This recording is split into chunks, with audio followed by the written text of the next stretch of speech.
with the Gatokacha was able to commit so much and then just snowball their way through. It's just because they had this initial lead. Yeah. But despite that, his HP was dropping so far. You saw how it's like they were like 4k ahead in terms of economy, but Gata almost died most of the times against Candy comeback, right? Agreed. So imagine if they had the same economy, things would be a little bit different now. I think more importantly, why Gato is like very situational. Like he wins if you have a lead, he wins games hard. However, like he doesn't have a lot of wave clear. His CC is strong. He's decently tanky, but his base stats overall aren't as good as something like a Brock as a high loss.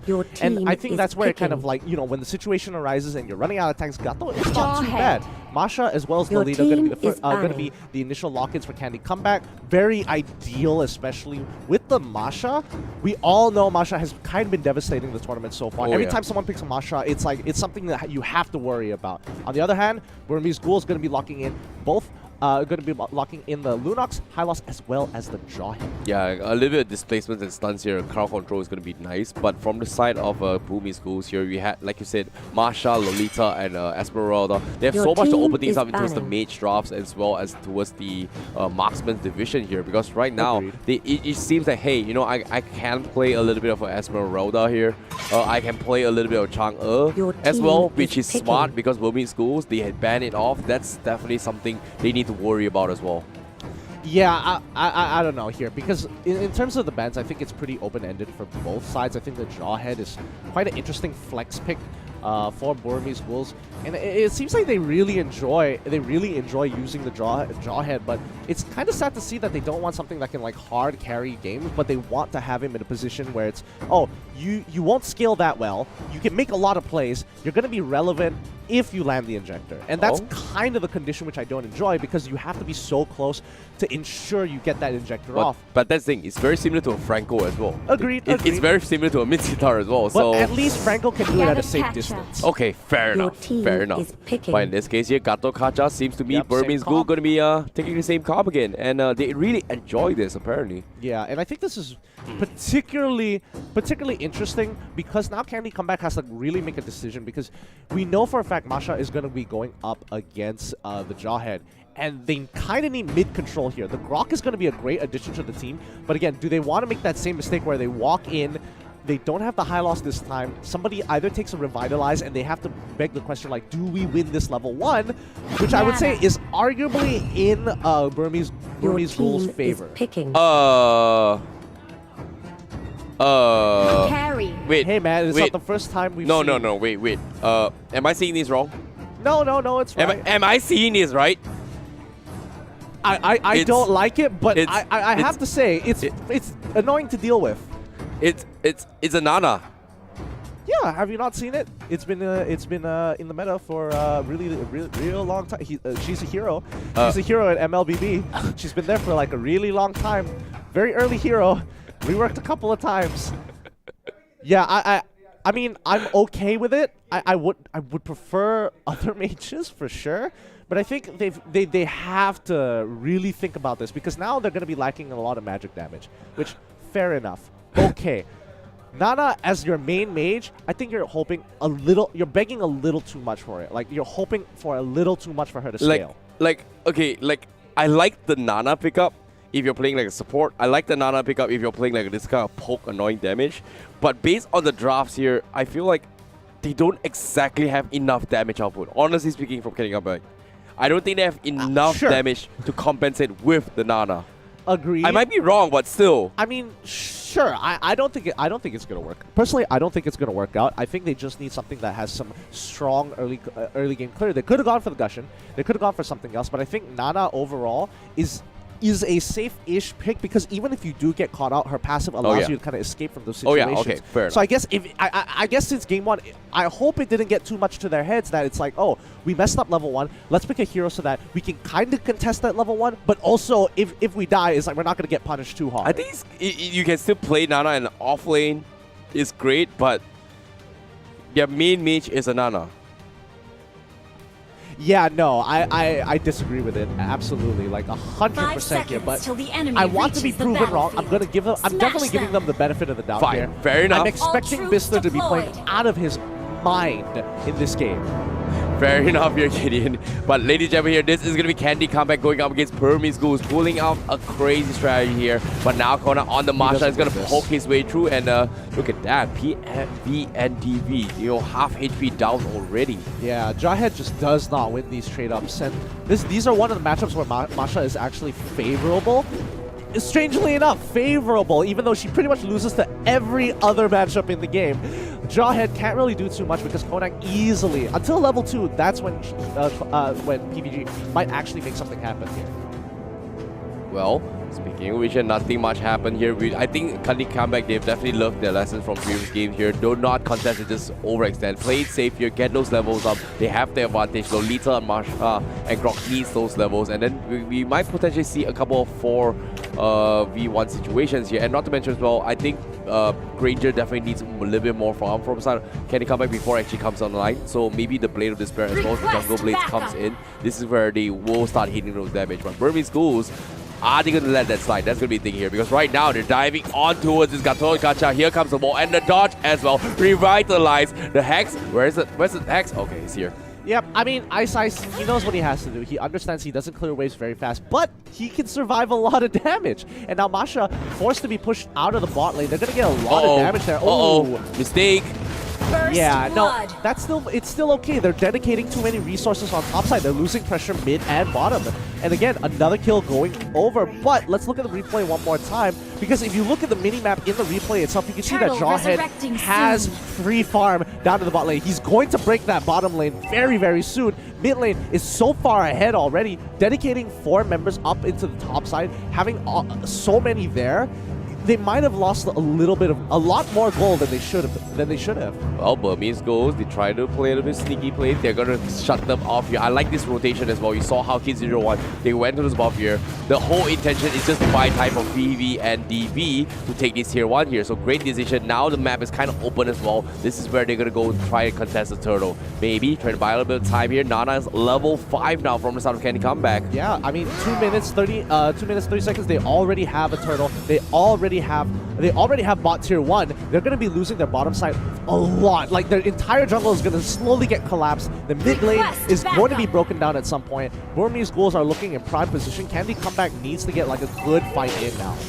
Well, speaking of which, will they be able to contest this here? Because as of now, Conan, he scouts out Garfield once again here with the high and dry. He hits a lot here, but it's only one man here, and that thought for now. Here comes the dive. Maybe he's just gonna play a little bit sneaker here. Revitalize is there. Where's the glorious power? Here it is. They want to set things up here. They baited them. Candy Comeback just got baited. KK01. The flicker injector pulls one. Here's another. Now, Nana, you're gonna be a donkey, and I don't know what you're gonna be running here. Sorry, a raccoon in this regards. And that's pretty much pretty unlucky. I would say that was a pretty good 50-50 for Candy Comeback. I'm not gonna lie. Look at this replay. Look at Lolita. She has the Numenon Blast. Ice is just like, no, I'm not gonna let you do it. Had the Numenon Blast actually landed, they might have been able to pick up the Lunox before she was able to go into her next form. But unfortunately, Ice he had the eye. He saw the Numenon Blast coming. He caught 2 people off of the taunt. Yeah, I like how PV and DV was playing as well. Like the ejector toss, you talked about the flicker ejector was just devastating, and Candy Comeback did not expect that at all. And we were expecting Nana just put out those dolls here, try and stall the track here, maybe even poke out a couple of frames, but unfortunately it just doesn't connect here. Yep, and now Conan, he's kind of in this awkward position where he needs to get farm, but there's just nothing he can really do about it. Like, even in the top side, he has to deal with the carry who just completely outranges him. Even at level 4, he has to go for an all-in, which he doesn't win at that point in time. So it's like, what can you really do?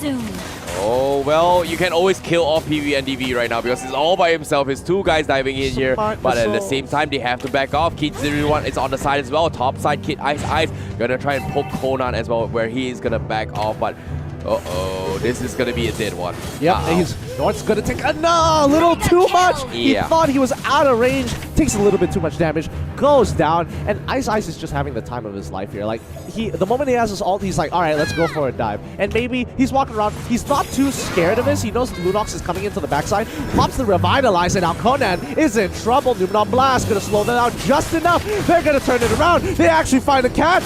Burmese Ghouls disrespect Candy, come back and get bit in the foot for it. Yeah, the Numenon Blast was a clutch one as well. Then that was what they needed here. However, here comes the ejector, the taunt as well to set things off here. Now they're gonna give chase to Mister, and Mister will get taken down. Burmese Ghouls also splitting fight as A007 gets another one here. The 007 James Bond getting those kills, and here closest to James Bond with the briefcase here. Taunt MVP is running away with cats between his toes. Oh, no. The ultimate is already there. He secures the kill. Dimi, he's just holding his own, pops the regen, but the Sky Guardian's avatar just locks down Conan, and like Ice, he knows what he's doing. He is very confident that he's not gonna die. What a support, what a save here coming from Ice as well. Like, if he didn't dive that here, I'm pretty sure PB and DV would have just died dead in there. Yeah. What a clutch save. But now, the buff is gonna be out for contestants here. Burmese Ghouls, are they gonna take it? Unfortunately, the retribution from the Nana will secure it. Ice Queen 1 is up on Bister now, and can they come back?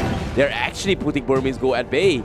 I mean, they're trying to hold on, but again, we're looking at the gold. 8K goldie coming in from Burmese Ghouls. Burmese Ghouls really are taking their time here. Like, they don't want to make too many mistakes because, again, there's a lot of disengaged tools from Candy Comeback, and they just have to kind of choke them out until they have their next item power spike, which should be in about like 1 or 2K more to kind of finish off, especially for the carries. Yep, there it is.